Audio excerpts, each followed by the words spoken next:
নেতৃত্বের উপর হামলা করে করতে হবে, ছাত্র নেতার উপর আক্রমণকারী বিজেপি দুষ্কৃতীদের অবিলম্বে গ্রেপ্তার করতে হবে। নেতার উপর হামলাকারী বিজেপি গুন্ডাদের জানাই ধিক্কার। অবিলম্বে হামলাকারীদের দৃষ্টান্তমূলক শাস্তি প্রদান করতে হবে। সম্পাদকের উপর আক্রমণ করা হলে বিজেপিকে জানাই ধিক্কার। হামলাকারী উপর হামলাকারী বিজেপি দুর্বৃত্তরা হুঁশিয়ার। গতকাল সন্ধ্যার পর আমাদের সংগঠনের রাজ্য কমিটির অন্যতম সদস্য বিশালগড় বিভাগীয় কমিটির সম্পাদক কমরেড হিমাদ্রি শেখর ঘোষের উপর আমাদের বিশালগড় মহকুমার করইমুড়াতে অতর্কিতভাবে হামলা চালানো হয়।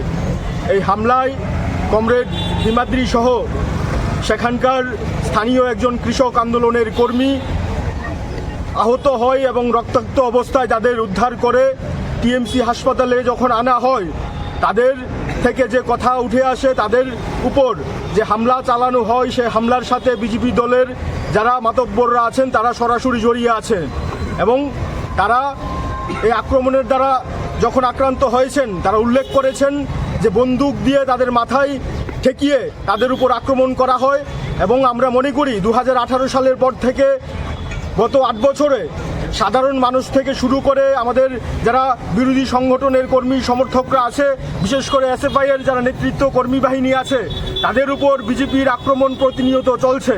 কিন্তু আমরা মনে করি, এসএফআই মনে করি, আক্রমণ আমাদের কাছে নতুন কোনো শব্দ নয় এবং এই আক্রমণকে প্রতিহত করে বিগত 8 বছর ধরে আমাদের সংগঠনের কর্মীরা নেতৃত্বরা সামনের সারিতে দাঁড়িয়ে সংগঠিত করে ছাত্রদের সংগঠিত করে বিভিন্ন আন্দোলন কর্মসূচি চালিয়ে যাচ্ছে এবং এই আক্রমণকে প্রতিহত করেই আমরা সামনের দিকে অগ্রসর হব।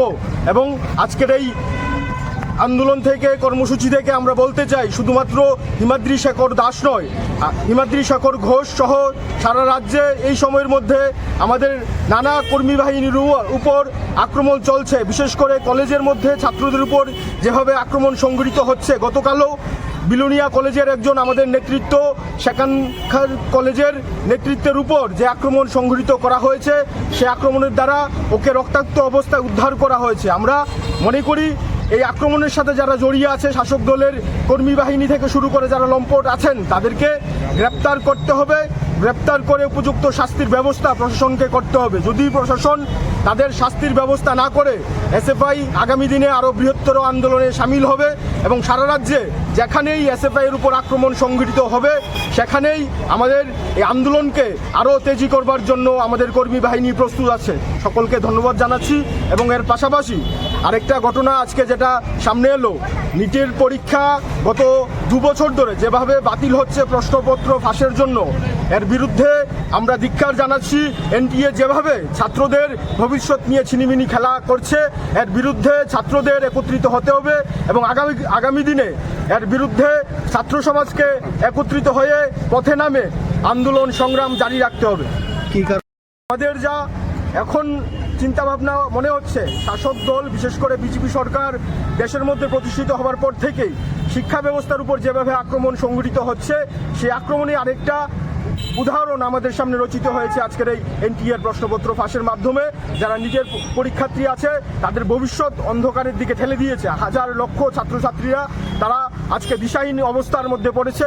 এভাবে যদি ছাত্রদের ভবিষ্যৎ নিয়ে ছিনিমিনি খেলা হয়, ছাত্র সমাজ এই সরকারের বিরুদ্ধে আগামী দিনে আরও বড় পরিসরে মাঠে নামবে, পথে নামবে এবং এই সরকারের বিরুদ্ধে আন্দোলন সংগ্রাম